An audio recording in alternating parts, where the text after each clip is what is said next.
Hello guys, welcome to my YouTube channel. Guys, आज हम इस वीडियो में पॉलिटिकल साइंस क्लास 12 बुक का नाम है स्वतंत्र भारत में राजनीति। काफ़ी इंटरेस्टेड बुक है। एग्ज़ाम में काफ़ी सारे इससे क्वेश्चन पूछे जाते हैं। मन लगा के, ध्यान लगा के पढ़ना।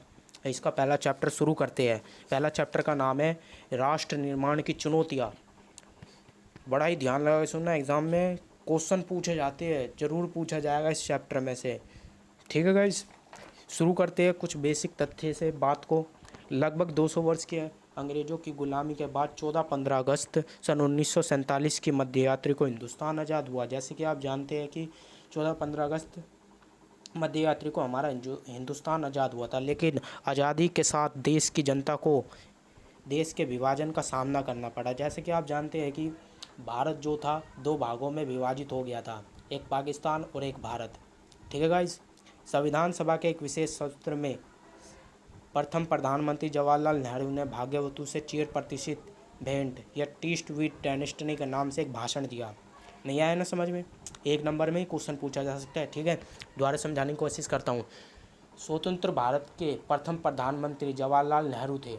उन्होंने उस रात संविधान सभा के एक विशेष सत्र को संबोधित किया, मतलब वार्तालाप, भाषण या कुछ भी दिया हो, तो जो भाषण हुआ था उसे भाग्यवती से चिर प्रतिष्ठित भेंट के नाम से जाना जाता है। ये इतना था, बस इतना याद रखना। ठीक है गाइस, अगला टॉपिक है आज़ादी की लड़ाई के समय दो बातों पर सबकी सहमति थी। मतलब जब आज़ादी की लड़ाई के समय कौन सी दो बातें थी उसको जानने का प्रयास करेंगे। कौन सी दो बात थी जिस पर सहमति थी?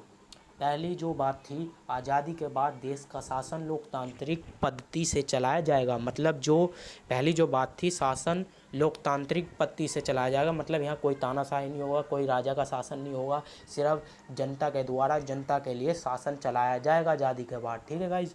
और दूसरी जो थी, सरकार समाज के सभी वर्गों के लिए कार्य करेगी। यहाँ पे जो था, जो सरकार होगी वो सब ऊंच नीच, ये सब ऊंच नीच नहीं देखेगी, वह सभी वर्गों के लिए कार्य करेगी, समान रूप से कार्य करेगी, सबके भले के लिए काम करेगी। ठीक है गाइज, ये टॉपिक भी हुआ कंप्लीट, इसको याद रखना। ये क्वेश्चन भी पूछा जा सकता है कि आज़ादी की लड़ाई के समय दो बातें कौन सी थी, या कौन सी दो बातों पर सहमति थी। ठीक है गाइज, अब दूसरे टॉपिक की ओर बढ़ते हैं।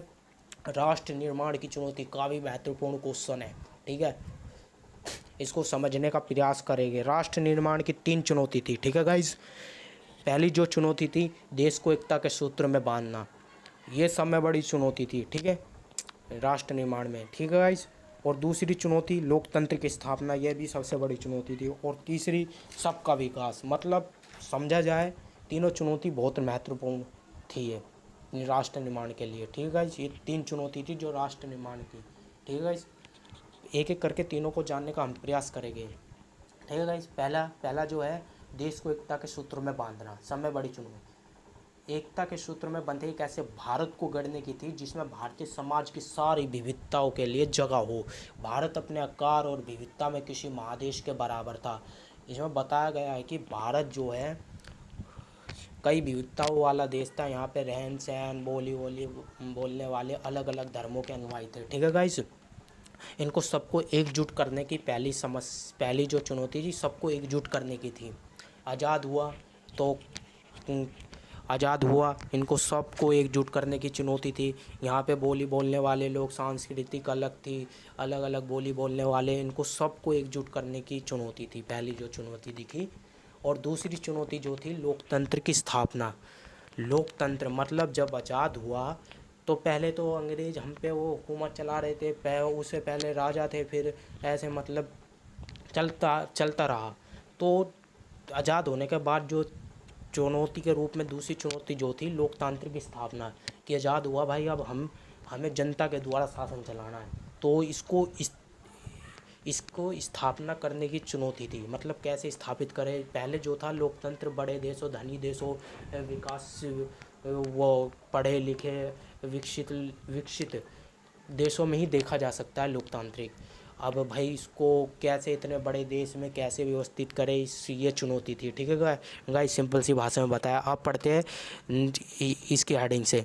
दूसरी चुनौती लोकतंत्र को कायम करने की थी। जैसा मैंने बताया, भारत ने संसदीय शासन पर आधारित प्रतिनिधित्व लोकतंत्र को अपनाया। भारत में जो व्यवस्था है वो संसदीय शासन व्यवस्था, याद रखना। भारतीय संविधान में प्रत्येक नागरिक को मौलिक अधिकार दिए हैं, ठीक है, और मतदान का अधिकार भी दिया गया है। दूसरी चुनौती हो गई, ठीक है गाइज। और तीसरी चुनौती सबका विकास। अब भाई पहले जो था बड़े नीचे ये सब देखा जा रहा था, मतलब अब जो था भाई सबका विकास करना था। कोई नहीं रहना चाहिए, कोई गरीब नहीं रहना चाहिए यार, ज़्यादा अमीर को सपोर्ट नहीं करना, सबको सपोर्ट करना, सबका विकास करना है। तीसरी चुनौती ये थी हमारे सामने, ये विकास कैसे किया जाए, कैसे क्या कानून लाए जाए, ठीक है। तीसरी चुनौती थी ये सबका विकास, ठीक है। समानता पर आधारित विकास, ऐसा विकास जिससे संपूर्ण समाज का कल्याण हो। जैसे कि बताया गया है, समानता पर आधारित विकास होना चाहिए, ऐसा विकास जिससे संपूर्ण समाज का कल्याण हो, ना कि किसी एक वर्ग का।